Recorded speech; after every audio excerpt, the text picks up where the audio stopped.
What's up, everybody, and thank you for listening to Mastering the Mindset. My name is Dariusdotch, and I'm an actor, hip-hop artist, and fitness and life coach. And I'm here to personally help you train and improve your mindset so that you can, 1, become the best version of yourself mentally, and 2, gain focus and motivation to be able to take action and achieve the success in life that you want and deserve. Before we get started, please like and subscribe to my channel, and at the end of this episode, if you liked it, please share it with a friend or a loved one or someone who would benefit from hearing this message.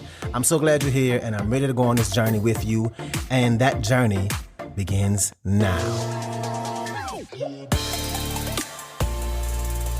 All right, and welcome back to another episode. Let's jump right in. Today, we're going to talk about emotions, and I'm going to give you two tips to help you master your emotions.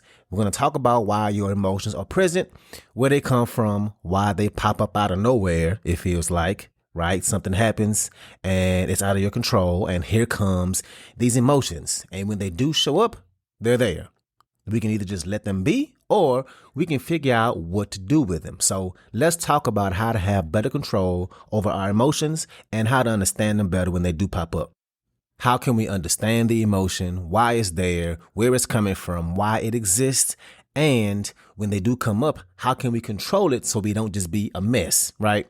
So I'm going to give you 2 simple steps, and the first one is the simplest one, and that is stop trying to control your emotions. I know I said this is going to be all about controlling your emotions, but the first thing you need to do is to stop trying to control your emotions. And it's all going to make sense, so stay with me. But yes, stop trying to control them. And the reason why is because your emotions are here. They're not going nowhere. And a lot of times they have something to do with the past. But before you try to control your emotions, you need a safe space to just let your emotions go, to just let them run. And for different people, that could look different, right? It could be screaming. It could be crying. It can be taking it out on a pillow and punching it, just sitting in silence, isolating yourself from the world, whatever it may be that you need to do. Get those emotions out without hurting other people and, of course, without hurting yourself. A lot of us have emotions in our bodies that we suppress over the years, sometimes all the way back to childhood years, especially in men. A lot of men get taught that they don't show emotion, that they don't cry. And maybe you were suppressing things from childhood bullies, mental bullies who called you messed up names. We suppress things in adulthood as well, like grief, heartbreak, disappointment, the acknowledgement that something hurt you, loss.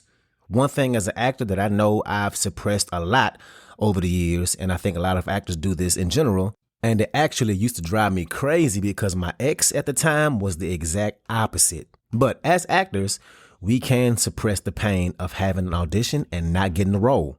And my ex, she would let that pain out and just flat out say how it really affected her that she didn't get it, how sad she was. And it used to almost make me mad. Like, come on now, girl, this is part of the business. We audition so many times. Most of the things you audition for, you won't get. But now that I've been working on myself, I get it now. So for me, now it's like, okay, it's okay. It's okay to really want something and put in time and effort to prepare for it and really want it and to not get it. And it's okay to feel that pain and acknowledge it and say, hey, that pain, that emotion, it's here. That one hurt. I didn't get it. I feel it. Let it take its course and keep it moving, because at the end of the day, it really is just a part of this career that I chose. And after having a couple of gigs I really want not work out for me, having auditions that I didn't get, the ones I really, really wanted, I realized that, hey, yeah, you need to just let this run its course inside you, because what I noticed is it started to affect the way I auditioned. I would have so much anxiety over the ones I really wanted, right? So much so that I would walk in the audition room or do it over Zoom, and I would have awful auditions, horrible auditions, which is damn near worse than having a great audition and not getting it. Because when you bomb that audition, like really bomb it, you know it right away as you're bombing it in real time. You know that you ain't getting this role. And that is the worst. So I had to learn to just let that pain of not getting the role that I really wanted have its way inside me and just let it go. then be better equipped for the next one because I wouldn't have these built up emotions inside me because I didn't get the last one. My anxiety, my nervousness, my fear of not getting this role that I really, really wanted ended up affecting me so much so that I would have bad auditions. A lot of us have emotions built up in our bodies that we suppress for many different reasons. And it's basically like emotional constipation. Yuck. We've all been constipated. You know you need to get it out of your body, but it's stuck. Same thing with emotional constipation. You can kind of feel it like, okay, I feel something here. I feel like I might need to get this stuff out of me, but we don't. We choose to let it be stuck inside of us and we keep going.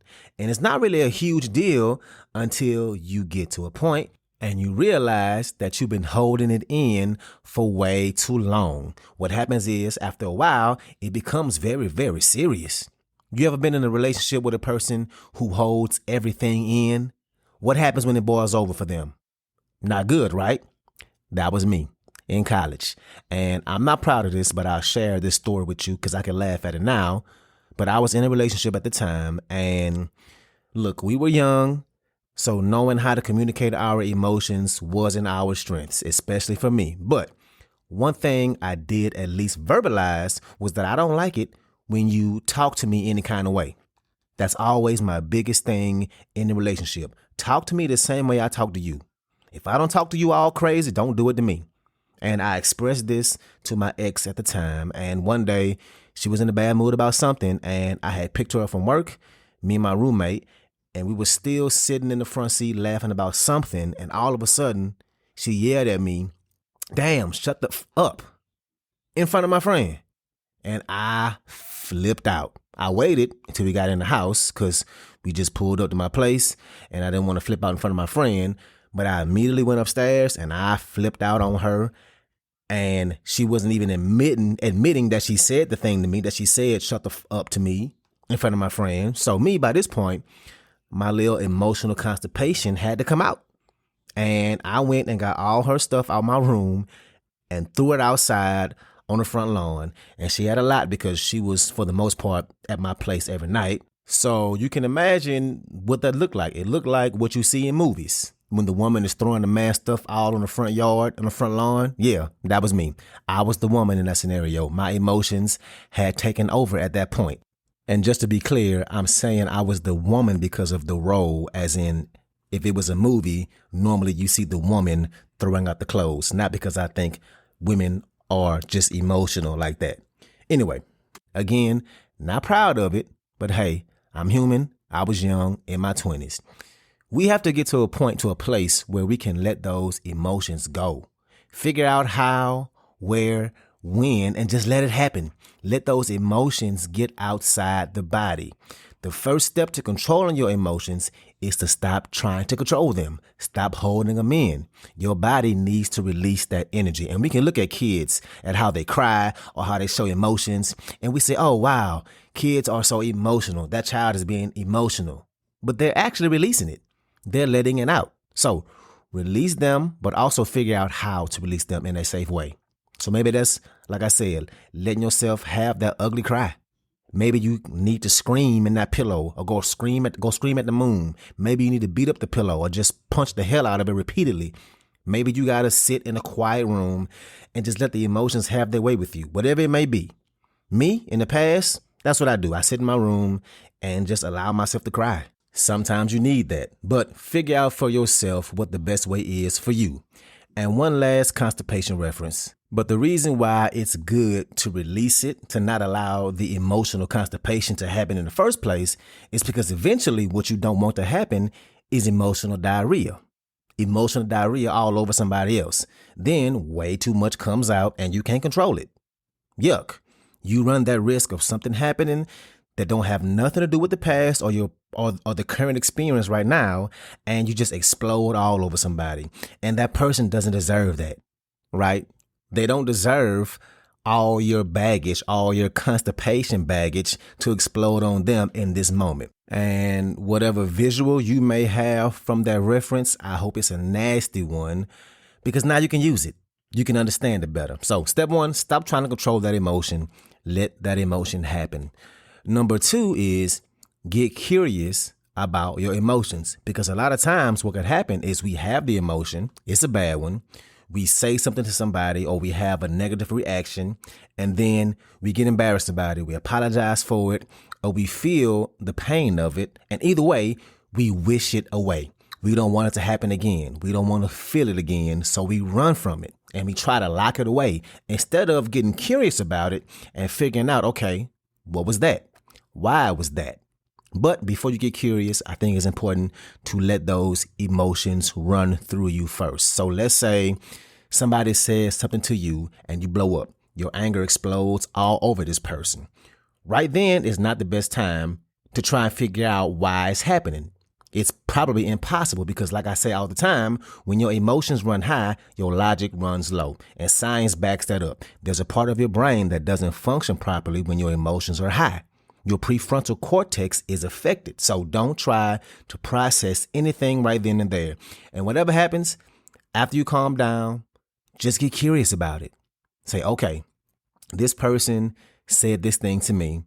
That's how I responded to it. Why? Why was it that way? Now, I would suggest that you even take physical notes, pull out pen and pad, or do it on your phone or your laptop. What were you feeling? What were you thinking? Why do you think it happened like that? Has it happened like that in the past? Where could this have stemmed from? Connect the dots. Connect present day emotions that might be connected to past experiences or emotions. Maybe it comes from a place where you never gained the emotional intelligence you needed. Like for me, if anybody I'm dating talks to me crazy like that, I know how to communicate it now. I let them know that this is a thing that's really big for me. And if it's something that keeps happening again and again, then just know that you're not the one for me. And we can respectfully go our separate ways. I won't be throwing all your belongings outside like they do in the movies. It won't get there. Figure out why this trigger happened. Take ownership for the way you react. Because when you blame the person who triggered you for your behavior, then you're playing the victim. Yes, they said that thing. Yes, they did that thing. But what they didn't do is get in your body and make you go throw their clothes outside. They didn't make you punch a hole in the wall. They didn't make you scream at the top of your lungs in a restaurant. Whatever they did can still affect you, but get to a place where your reaction is controlled by you, not them. That's true growth. Don't be the victim. Take that ownership of your actions. When somebody triggers you, it's really a gift. Like I've always said in the past, it's a gift because they show you where you're not free. They show you the areas that you need to work on, areas where you need work. Just like Eleanor Roosevelt says, nobody can make you feel inferior without your consent, which is a whole nother episode to dive into. But basically, if somebody says something to you that hurts your feelings, it's because you believe it to be true. If somebody called me a lazy waste of a human being, that could never bother me because I know I ain't a lazy person. Now, if somebody calls me weak-minded, okay, now watch your mouth. Now, do I think I'm weak-minded? No, but I know I have weaknesses. I know I can have negative self-talk. And when things start to happen, or I feel the pressure of things getting hard or not working out in my favor, when I allow myself to feel the pain from it, in the past, I've had that negative self-talk and called myself weak. I've told myself that I'm being soft, which as I'm growing and working on myself, I know I can't do that. So yeah, if you call me weak-minded as opposed to lazy, then those are going to have different effects on me. One of them I need to keep working on. And again, nobody can make you feel inferior without your consent. And that consent a lot of times is because those are areas that you need to work on or areas you believe to be true about yourself.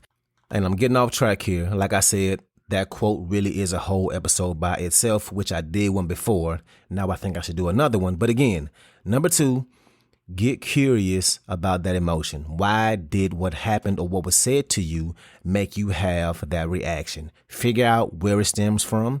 And from there, you can work to get better at it, to grow from it. So that's what I got for you today. Like I always say, man, I hope these are things that you can implement in your life. Please donate if you can. This podcast is donation based and I make it happen with the donations you give to me.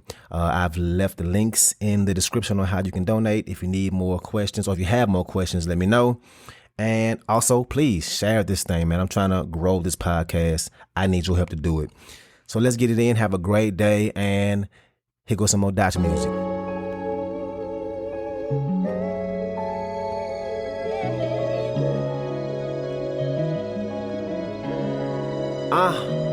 You ain't got a touch to know I'm real. Close your eyes, you can hear. I tasted too many tears. It got me thinking, if you really feel me.